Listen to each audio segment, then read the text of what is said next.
वहीं सबसे बड़ा सवाल यह कि अब जब पहला हमला किया जाएगा यहां इजराइल की तरफ से, तो कहां अटैक होगा? पहला अटैक, जो पहला टारगेट, क्या परमाणु साइट होंगी?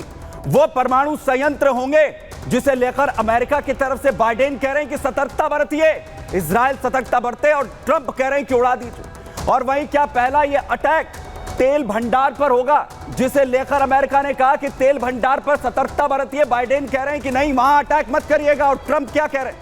ट्रंप कह रहे हैं कि बिना सोचे हमला कर दीजिए, उसके बाद सोचा जाएगा, क्योंकि हमला इजराइल पर जिस तरीके से ईरान की तरफ से किया गया है उसका जवाब यहां पर मिलना चाहिए। लेकिन सबसे बड़ा जो हमला अब इजराइल की तरफ से हो सकता है, परमाणु संयंत्र तो है ही, साथ ही उसकी आर्थिक ताकत को भी तोड़ने की कोशिश यहां पर की जाएगी। ये आप देखिए मैप में, मैं आपको अलग अलग जगहों पर वो ऑयल डिपो दिखा रहा हूं जिस पर बड़ा हमला किया जा सकता है इजराइल की तरफ से।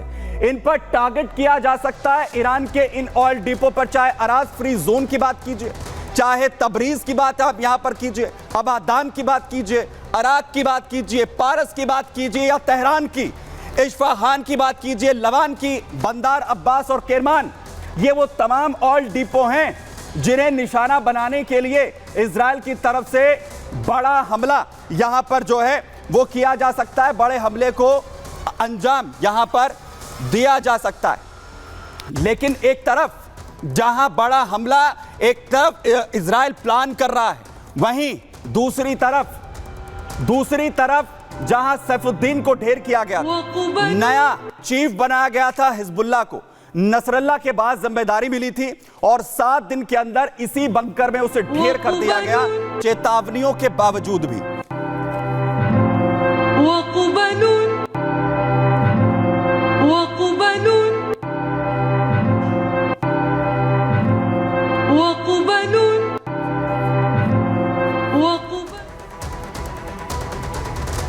तो सैफुद्दीन को ढेर कर दिया, कमर तोड़ दी एक बार फिर से नसरल्लाह के बाद।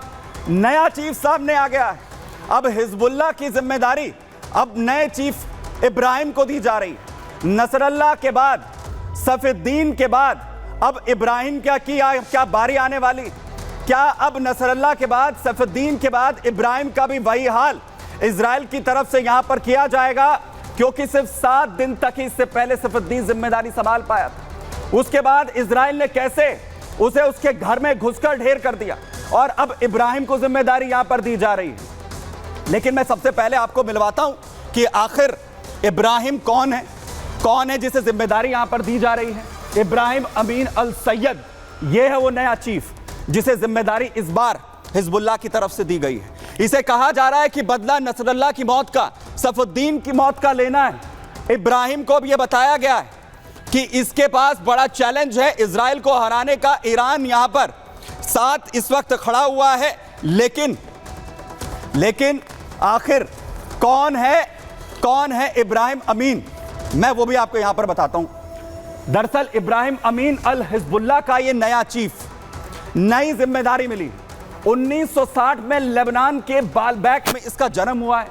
अमल पार्टी का ईरान में ये प्रतिनिधि इससे पहले रह चुका है। हसन नसरल्लाह का करीबी भी इसे माना जाता था। कहा जाता है कि 1985 में हिजबुल्लाह का यह अधिकारी प्रवक्ता बना। वहीं लेबनान संसद में कई बार इसे सांसद चुना गया है, और वहीं इस्लामिक सेंटर एसोसिएशन की स्थापना इसकी तरफ से की गई। 2001 में भी हिजबुल्लाह की शूरा काउंसिल का यह सदस्य बना, यानी हिजबुल्लाह की नस नस से यह पूरी तरह से वाकिफ है। लेकिन इजराइल खबरदार अभी से हो गया है, और यह कितना खतरनाक है, क्या नुकसान कितना यह इजराइल को पहुंचा सकता है, देखिए।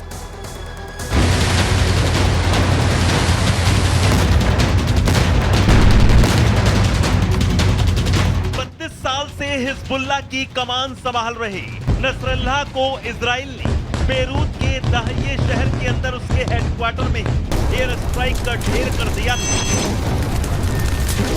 नसरल्लाह की कब्र हिजबुल्लाह मुख्यालय के अंदर ही इजरायली सेना ने खोद दी थी।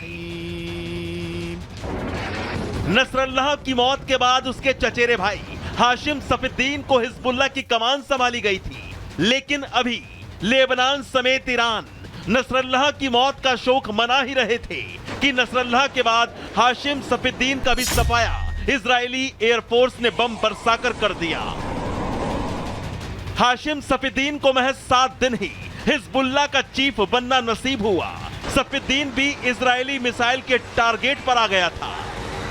2006 में जब इजराइल लेबनान में घुसा था, उस समय इजराइल के प्राइम मिनिस्टर थे बराक। उन्होंने साफ तौर पे कहा था कि जब 2006 में हम लेबनान में घुसे तो हिजबुल्लाह नाम की कोई चीज़ नहीं थी। बोले हिजबुल्लाह क्रिएट हुआ हमारी गलती से। आज इजराइल जो कर रहा है वो छोटी लड़ाइयाँ तो जीत जाएगा, अल्टीमेट बैटल जो है वो हार जाएगा, क्योंकि इतने बड़े पैमाने पर जो तबाही कर रहा है, इतनी ज़बरदस्त दुश्मनी हो रही है कि एक हिजबुल्लाह नहीं कई हिजबुल्लाह खड़े हो जाएंगे। अब नसरल्लाह और सफीदीन के बाद इब्राहिम अमीन अल सैयद को हिजबुल्लाह की कमान सौंपी गई है। इब्राहिम अमीन को हिजबुल्लाह का नया चीफ बनाया गया है, लेकिन इब्राहिम अमीन के सिर हिजबुल्लाह का ताज उस वक्त सजाया गया है जब हिजबुल्लाह पर इजरायली बारूद मौत बनकर बरस रहा है। 32 साल से हिजबुल्लाह पर राज कर रही नसरल्लाह का एक झटके में खात्मा, फिर 7 दिन के हिजबुल्लाह के चीफ सफीदीन का सफाया। और अब सवाल यही है कि इब्राहिम अमीन अल सैयद कब तक हिजबुल्लाह का चीफ बना रहेगा। इजरायली सेना के टारगेट से हिजबुल्लाह का नया चीफ इब्राहिम अमीन कब तक अपनी जान बचा पाएगा, ये बड़ा सवाल है। क्योंकि जिस तरह से इजरायली एयरफोर्स और उसकी मिलिट्री लेबनान पर बारूद बरसा रहे हैं, उससे हिजबुल्लाह के किसी भी चीफ, कमांडर और लड़ाके का बच पाना नामुमकिन है। Bureau report, Republic Bharat. तो हिजबुल्लाह ने नया कमांडर भले ही चुन लिया है, इजराइल ने पूरी तैयारी कर ली है, क्योंकि मैसेज अमेरिका से मिला है कि हमला करने में कोई कोताही ना बरते। संग्राम भयंकर लगातार होने वाला है। फिलहाल इतना ही।